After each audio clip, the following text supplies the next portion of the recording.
কবি শুভ দাশগুপ্তের ছুটি। হাসপাতালের করিডোরে বড়বাজারের মতো ভিড় ঠেলে নিকুঞ্জ কোনো মতেই ডাক্তারবাবুকে ধরতে পারল। ফাঁসির আসামির মতো বিপন্ন বিধ্বস্ত নিকুঞ্জ মরিয়া হয়ে ডাক্তারবাবুর হাত দুটো চেপে ধরল। কিছু একটা করুন স্যার, আজ 4 দিন হয়ে গেল আমার ছোট্ট মেয়েটা ওই নোংরা বারান্দায় পড়ে আছে। বড় ডাক্তারবাবু বিরক্ত হলেন। চারপাশে ভিড় করা হবু ডাক্তারের দল হৈ হৈ করে উঠল। পথ ছাড়ুন, স্যারকে যেতে দিন। বেড শীট এসব আমাদের দেখার কথা নয়, আপনি আসল জায়গায় যান। রোগী উপচে পড়া হাসপাতালে ভয়ঙ্কর নোংরা বারান্দায় অসংখ্য রোগীর ভিড়ে একটা ময়লা বিছানায় নিকুঞ্জর একমাত্র মেয়ে মামুনি শুয়ে আছে। ফ্যাকাশে মুখ, হাতে ফোটানো স্যালাইনের ছোঁচ, চোখ ঢুকে গেছে কোটরে।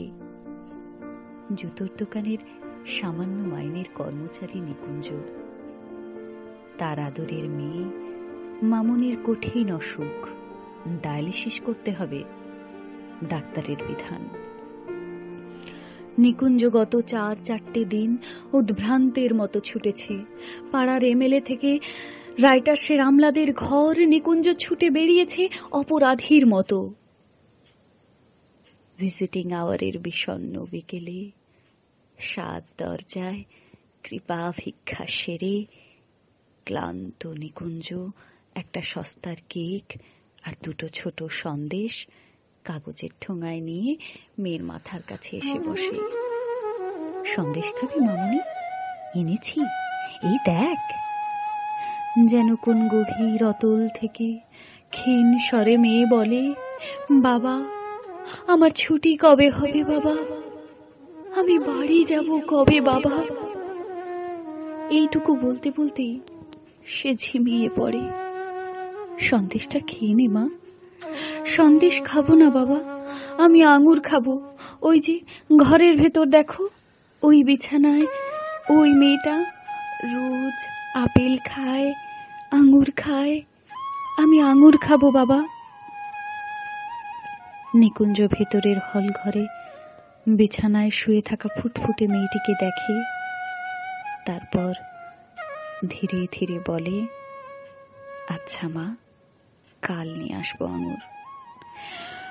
পাড়ার এমএলএ দয়ালু হাতে চিঠি দিয়েছেন মন্ত্রী সিএকে। তিনি চিরকুট পাঠিয়েছেন আর এক আমলাকে। আমলা নোট পাঠিয়েছেন হাসপাতালের সুপারকে। কিন্তু গত কদিনে নিকুঞ্জ সমস্ত উদ্বেগ উৎকণ্ঠাকে তুচ্ছ করে সে নোট এখনো গিয়ে পৌঁছায়নি হাসপাতালে। নোট গেলে বিনা খরচে মামুনির ডায়ালিসিস করা হবে। নোট যায়নি, দিন চলে যাচ্ছে, রাইটার্সে ছুটি চলছে। গরিব নিকুঞ্জ সারাদিন জুতোর দোকানে মানুষের পায়ে জুতো পরায়। অন্যমনস্ক, কাজে ভুল হয়ে যায় বারবার। মালিক ধমক লাগায়। একটা নধর পায়ে জুতো পরাতে পরাতে নিকুঞ্জর ইচ্ছে হয় পয়সাওয়ালা খদ্দেরের পা দুটো চেপে ধরে বলে, স্যার আমার একমাত্র মেয়ে পয়সার অভাবে হাসপাতালের নোংরা বারান্দায় একা পড়ে রয়েছে, তার চিকিৎসা হচ্ছে না। দিন না স্যার কয়েক হাজার টাকা, আমি সারা জীবন আপনার কৃতজ্ঞ হয়ে থাকব।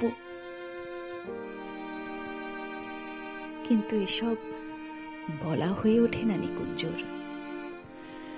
কাজের ফাঁকে ফাঁকে শুধু দীর্ঘ শ্বাস পড়তে থাকে। 2টোর সময় ছুটি নিয়ে কলকাতার ডাক সাইটে জ্যাম ডিঙিয়ে অসংখ্য মানুষের ভিড় এড়িয়ে নিকুঞ্জ রাইটার্সের দোতলায় পৌঁছয় হাঁপাতে হাঁপাতে। কেরানি বাবুটি টেবিলের সামনে দাঁড়ায় চোরের মতো। বাবুটি বললেন, আজ আর হবে না দাদা। কেন জানেন না? নাগাল্যান্ডের পশুপালন মন্ত্রীর মৃত্যুতে আজ আমাদের হাফ ছুটি ঘোষণা করা হয়েছে। ও তাহলে কালও হবে না? কাগজ পড়েন না নাকি?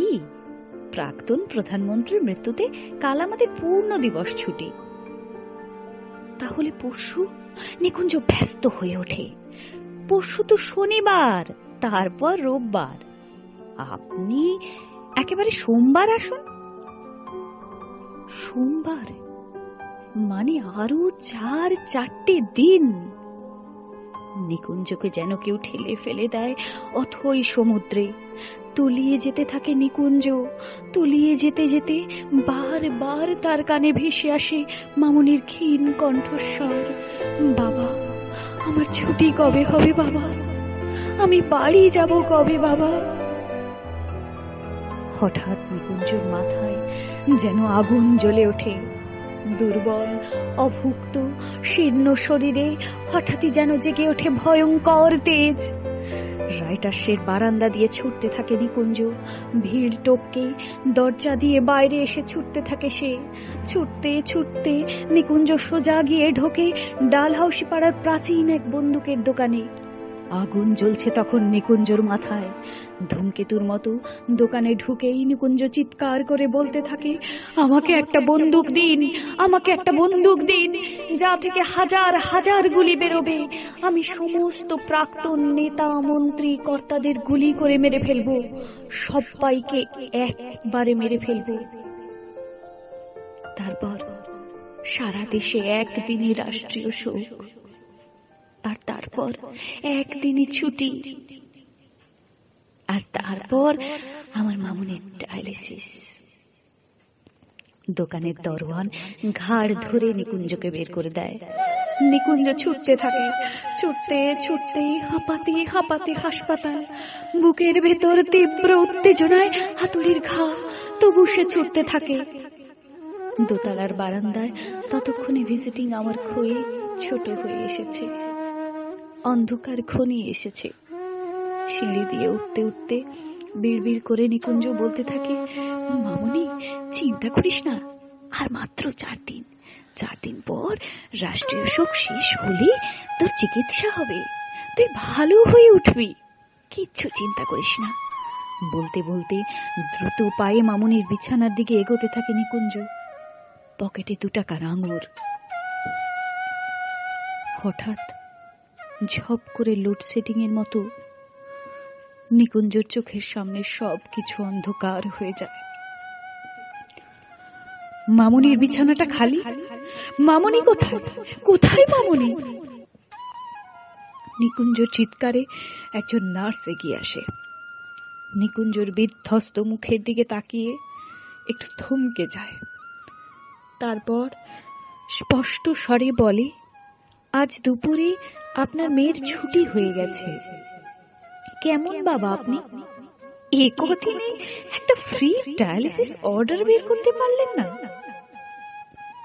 নিকুঞ্জ পাথর হয়ে গেল। পকেট থেকে আঙ্গুরের থেঁতলে যাওয়া ঠোঙাটা বের করে শূন্য বিছানার সামনে দাঁড়িয়ে জোর গলায় বলতে লাগলো, মামুনি আমি আঙ্গুর এনেছি মা। মামুনি তুই আঙ্গুর খেতে চেয়েছিলি, আমি আঙ্গুর এনেছি, এই দেখ। অনেক রাতে ভাড়া করা ম্যাটাডোরে একটা খাটিয়ায় মামুনিকে শুইয়ে দূর মফস্বলের বাড়ির পথ ধরে নিকুঞ্জ। ফেরার পথে ছুটন্ত ম্যাটাডোর ভ্যানে ঘুমিয়ে পড়া মামুনির মাথার পাশে একা নিকুঞ্জ। সারাটা রাস্তা পূর্ণিমার চাঁদ আলো ধরল মামুনির মুখে। এক আকাশ নক্ষত্র আর তারা আলো বিছিয়ে রাখল মামুনির ঘরে ফেরার পথে।